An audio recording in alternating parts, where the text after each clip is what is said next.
Deep in the mountains, where time seems to flow by its own rules, live the Hazara people, a group with a rich and tragic history. Their origins are shrouded in mystery, and their cultural traditions have been shaped by harsh conditions and constant challenges. Today, we're going on a journey to explore one of the most controversial aspects of their lives, a tradition related to marriage and debt. How do customs like these come about? What drives the people who practice them? And how do they reflect the struggle for survival in tough social and economic times? The Hazaras, descendants of Genghis Khan's Mongol warriors, have faced discrimination and persecution in Afghanistan for centuries. Their lands have been seized, their rights violated, and they've constantly been fighting for survival. In these conditions, unique social adaptations have emerged to help them survive and maintain their identity.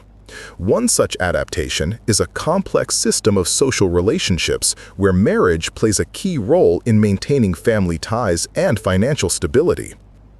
The bitter price of survival, debts and marriage agreements.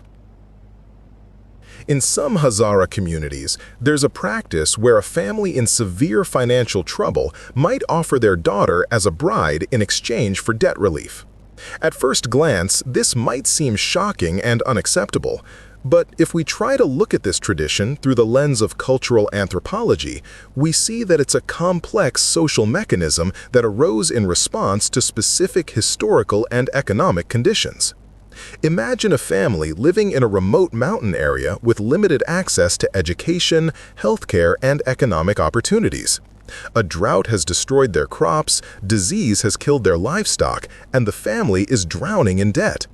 In this situation, offering a daughter as a bride might seem like the only way to save the family from starvation and poverty.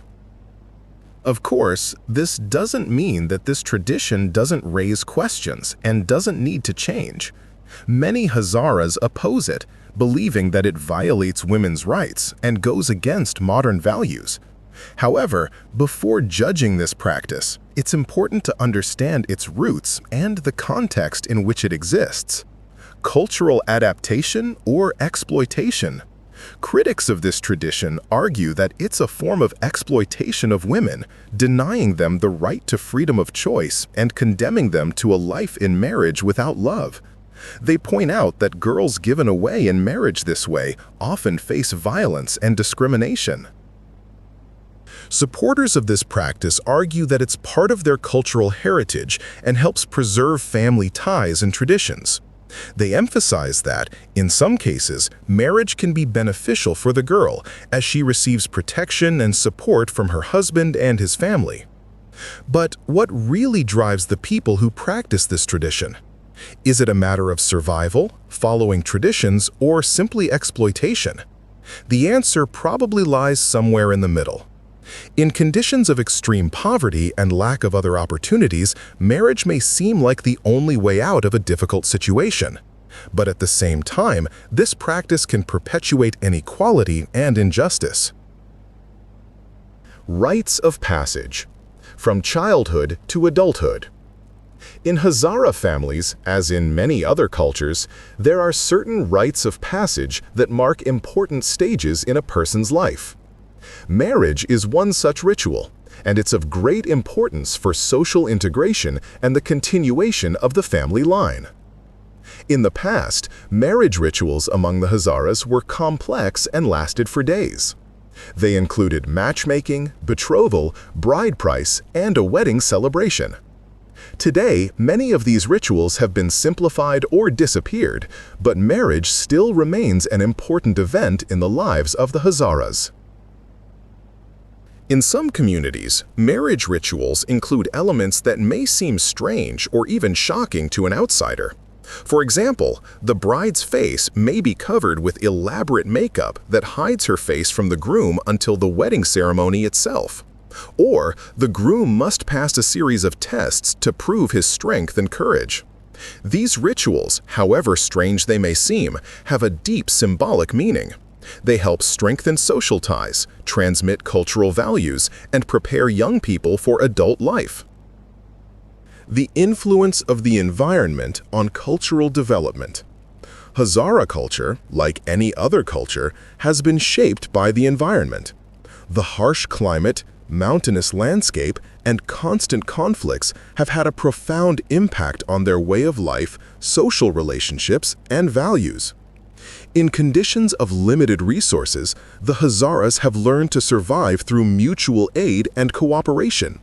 They've created complex systems of exchange and support that have helped them overcome difficulties and preserve their community.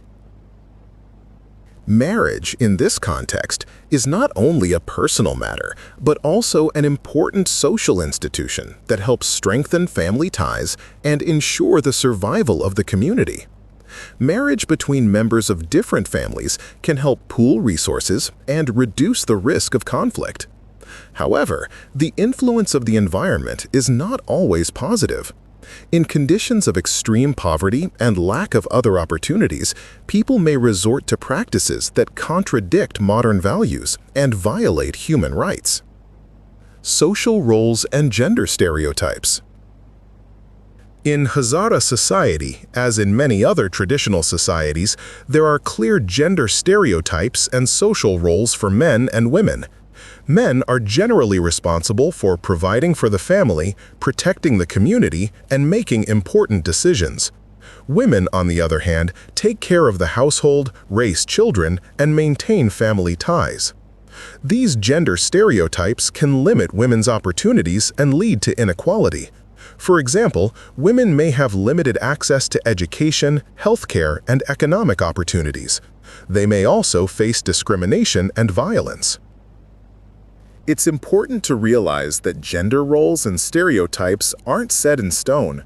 They change over time because of social, economic, and political factors. Today, more and more Hazara women are getting educated, running businesses, and getting involved in politics. They're fighting for their rights and pushing for equality. Comparing with other cultures, what's universal and what's unique? Traditions about marriage and debt exist in many cultures around the world. In some cultures, paying a bride price is common, symbolizing the groom's family giving something of value to the bride's family. In other cultures, marriage might be used to settle disputes or strengthen political alliances. But it's important to remember that every culture is unique and has its own special characteristics. Traditions that might seem similar at first can have totally different meanings and significance in different cultures. For example, in some cultures, a bride price might be a symbolic gesture without much financial impact. In others, it could be a large sum of money or property, leading to debt and financial problems for the groom's family. So, when studying cultural traditions, it's important not to oversimplify or generalize. You have to consider the context, history, and social conditions that shaped those traditions.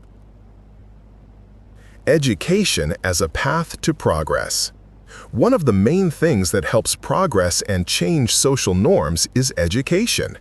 Education gives people the knowledge, skills, and critical thinking they need to make informed decisions and fight for their rights. Educated women have more opportunities for jobs, personal fulfillment, and political involvement. They're also more aware of their rights and can protect themselves from discrimination and violence. Education also plays a big role in changing gender stereotypes and social norms.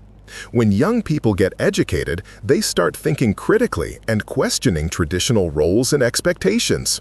They start to see that women can be more than just mothers and homemakers. They can be scientists, business leaders, and politicians too. The future of Hazara culture.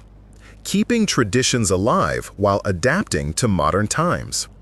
The future of Hazara culture depends on whether Hazara people can keep their traditions alive while adapting to modern times.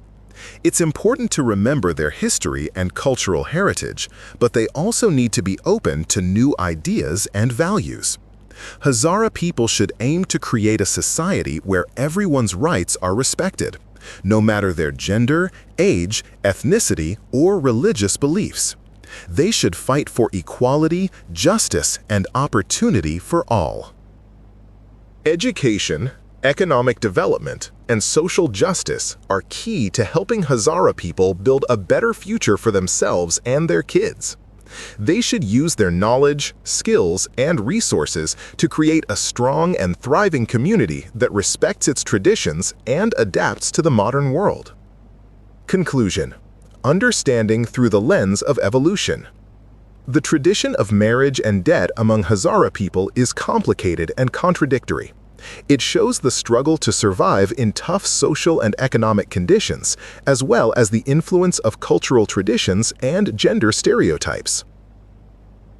Before judging this practice, it's important to understand its roots and the context in which it exists. You have to consider the historical, economic, and social factors that shaped this tradition.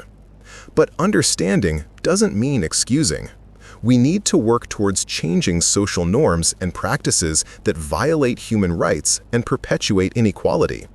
Education, economic development, and social justice are key to helping Hazara people build a better future for themselves and their children. Studying unique social adaptations like those of the Hazara helps us better understand the evolution of human communities and how the environment affects cultural development. It lets us see how people adapt to challenges and create unique ways to survive and thrive. And maybe that's the most important thing we can take away from this story: understanding that culture isn't a fixed set of rules, but a dynamic process of adaptation and evolution.